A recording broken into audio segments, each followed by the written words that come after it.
आज हम बात करने वाले हैं जंगलों की। पर रुकिए, ये सिर्फ पेड़ों की कहानी नहीं है। ये कहानी है एक टकराव की, एक ऐसी लड़ाई की जिसमें हमारे जंगलों को और उन पर निर्भर रहने वाले लोगों की जिंदगियों को हमेशा हमेशा के लिए बदल दिया। चलिए आज इस छिपे हुए इतिहास की परतें खोलते हैं। कभी सोचा है कि हमारे चारों ओर जंगल कितना मौजूद है? अरे, जिस किताब का कागज हम छूते हैं, जिस मेज कुर्सी पर बैठते हैं, खाने में जो मसाले डालते हैं, यहां तक कि चॉकलेट में जो तेल होता है ना, वो भी जंगल से ही आता है।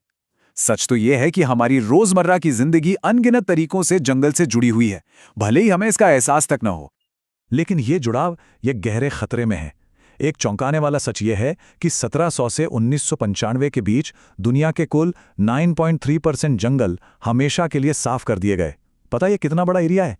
1,39,00,000 स्क्वायर किलोमीटर, मतलब भारत के कुल क्षेत्रफल से लगभग 4 गुना बड़ा हिस्सा, जो औद्योगिक इस्तेमाल, खेती और चरागाहों के लिए बस खत्म हो गया। ये सिर्फ एक आंकड़ा नहीं है, ये एक बहुत बड़ी तबाही का सबूत है। तो इस पूरी कहानी को समझने के लिए आज हम क्या-क्या देखने वाले हैं। सबसे पहले हम अपने और जंगलों के बीच के उस अनदेखे कनेक्शन को समझेंगे। फिर जानेंगे कि जंगल को देखने के दो एकदम अलग नजरिए कैसे आपस में टकराए। इसके बाद देखेंगे कि कैसे औपनिवेशिक ताकतों ने जंगल को अपनी मर्जी से एक नया रूप दे दिया।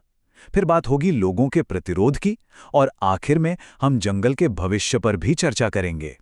तो चलिए शुरू करते हैं हमारे पहले हिस्से से, वो अनदेखा कनेक्शन। आखिर ये रिश्ता इतना जरूरी क्यों है और ये कैसे खतरे में पड़ गया? देखिए, इस पूरी कहानी के केंद्र में ना एक बुनियादी टकराव है।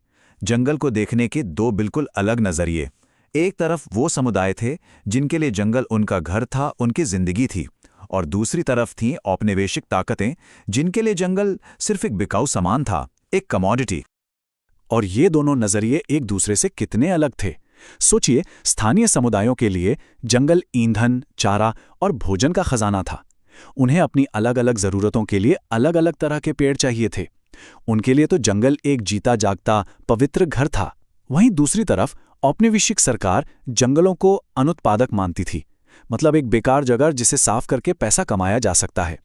उन्हें तो बस जहाज और रेलवे के लिए सीधी मजबूत लकड़ी चाहिए थी, इसलिए उन्होंने सिर्फ सागौन और साल जैसे कुछ ही पेड़ों को बढ़ावा दिया। जब हम कहते हैं कि जंगल उनकी जीवन रेखा था, तो उसका असल में मतलब क्या है? उसका मतलब है पोषण के लिए फल और कंद, बीमारियों के इलाज के लिए जड़ी बूटियां, खेती के औजारों के लिए मजबूत लकड़ी। अरे, महुआ के फूल तो खाने और शराब बनाने दोनों के काम आते थे। सच कहें तो जंगल उनके लिए सुपरमार्केट, फार्मेसी और हार्डवेयर स्टोर सब कुछ एक ही जगह पर था। तो सवाल यह है कि औपनिवेशिक ताकतों ने अपना ये नजरिया थोपा कैसे?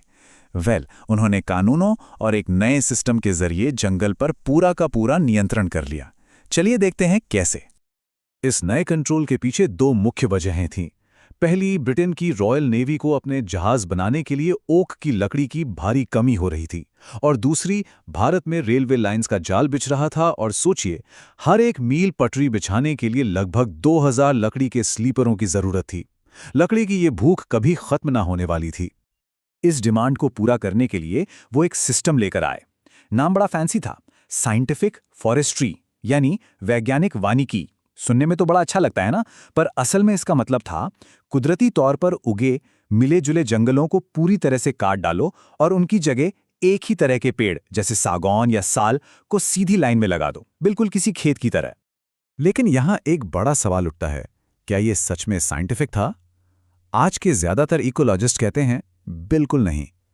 इस सिस्टम ने तो सदियों से बने बनाए जटिल इकोसिस्टम को तबाह कर दिया, बायोडाइवर्सिटी यानी जैव विविधता को खत्म कर दिया, और जंगल को एक बेजान प्लांटेशन में बदल कर रख दिया। और ये सब कुछ देखिए कितनी तेजी से हुआ। 1864 में इंडियन फॉरेस्ट सर्विस बनी। ठीक एक साल बाद पहला फॉरेस्ट एक्ट आ गया, और 1878 आते आते जंगलों को रिजर्व्ड, प्रोटेक्टेड और विलेज फॉरेस्ट में बांट दिया गया। इसका सीधा मतलब ये हुआ कि सबसे अच्छे जंगलों से गांव वालों को पूरी तरह से बाहर कर दिया गया। बस कुछ ही दशकों में कंट्रोल का एक पूरा का पूरा ढांचा खड़ा हो गया था।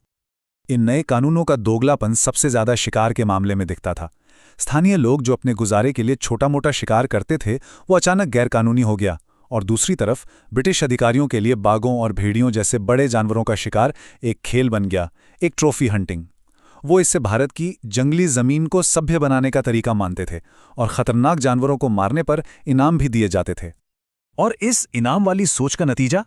जरा इस आंकड़े को देखिए, 80,000 से ज्यादा बाघ सिर्फ 50 सालों में 1875 से 1925 के बीच इनाम के लिए मार दिए गए। ये एक दहला देने वाली संख्या है। हालत ये थी कि जॉर्ज यूल नाम के एक अकेले ब्रिटिश अफसर ने 400 बाघ मारे थे। लेकिन जाहिर है लोग इन दमनकारी कानूनों के सामने चुपचाप नहीं बैठे रहे। जब उनके घरों और जीने के अधिकार पर हमला हुआ तो उन्होंने लड़ाई लड़ी। ये कहानी है उन विद्रोहों की जो पेड़ों के बीच लड़े गए। चलिए एक उदाहरण देखते हैं। 1910 का बस्तर विद्रोह हुआ ये कि सरकार ने जंगलों को रिजर्व कर दिया और लोगों की झूम खेती जैसी पारंपरिक प्रथाओं पर रोक लगा दी। ऊपर से अकाल और भारी टैक्स ने लोगों का जीना मुश्किल कर दिया था। फिर एक दिन सब्र का बांध टूट गया। आम की टहनियों और मिर्च जैसे गुप्त संदेशों से विद्रोह किया गांव-गांव फैल गई। लोगों ने एकजुट होकर बाजारों, पुलिस थानों और सरकारी अधिकारियों के घरों पर हमला कर दिया। इस विद्रोह के पीछे जो दर्द था उसे समझने के लिए 1892 में बैगा समुदाय की इस याचिका को बस एक बार सुनिए। ये उनकी बेबसी की आवाज है। हर रोज हम फाका करते हैं क्योंकि हमारे पास खाने का अनाज नहीं है। हम अब खाने के लिए मर रहे हैं। हमने ऐसी क्या गलती की है कि सरकार हमारी परवाह नहीं करती? और हाँ, ये कहानी सिर्फ भारत की नहीं थी, ये एक ग्लोबल पैटर्न था। इंडोनेशिया के जावा द्वीप पर डच शासकों ने भी ठीक इसी तरह के वन कानून लागू किए, जिससे वहां के स्थानीय समुदायों के जीवन में भी वैसी ही मुश्किलें खड़ी हो गईं। जावा में 1890 के आसपास सुरोंतिको सामेन नाम के एक किसान ने एक अलग ही तरह से विरोध किया। उन्होंने एक बहुत सीधी लेकिन गहरी बात कही, क्योंकि हवा, पानी, जमीन और लकड़ी ये सब राज्य ने नहीं बनाए हैं, इसलिए राज्य इनका मालिक नहीं हो सकता। उनके ये विचार इतनी तेजी से फैले कि हजारों परिवारों ने लगान देने और बेगार करने से साफ इनकार कर दिया। तो इस पूरे इतिहास ने हमारे लिए क्या छोड़ा है? इसने एक बहुत ही जटिल और विवादित विरासत छोड़ी है।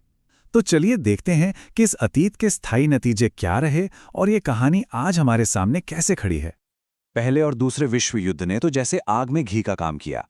जंग की जरूरतें पूरी करने के लिए जंगलों को बेरहमी से काटा गया।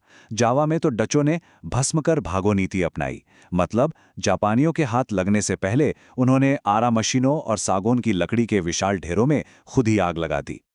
लेकिन शुक्र है हाल के कुछ दशकों में सोच में एक बड़ा बदलाव आया है। 1980s के दशक के बाद सरकारों ने ये मानना शुरू किया कि सिर्फ लकड़ी काटने से काम नहीं चलेगा। अब जोर संरक्षण पर है और इस बात पर है कि स्थानीय समुदायों की इसमें एक बहुत अहम भूमिका है। तो आखिर में हम इस सब से क्या सीखते हैं? पहली बात कि वो तथाकथित वैज्ञानिक वानिकी असल में विनाशकारी थी।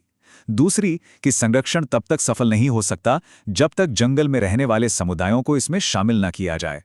और सच तो ये है कि आज भारत में जो भी घने जंगल बचे हैं ना, उनमें से कई सिर्फ इसलिए बचे हैं क्योंकि स्थानीय लोगों ने उन्हें देवराकुडू या सरना जैसे पवित्र उपवन मानकर पीढ़ियों से उनकी रक्षा की है। और यहीं आकर हम आज के सबसे बड़े सवाल पर खड़े हो जाते हैं। हमें विरासत में इंसान की ज़रूरतों और जंगल की जिंदगी के बीच एक गहरा टकराव मिला है। सवाल ये है कि हम आगे का रास्ता कैसे खोजें? हम एक ऐसा भविष्य कैसे बनाएं जहां इंसान और जंगल दोनों का सम्मान हो? इस सवाल का जवाब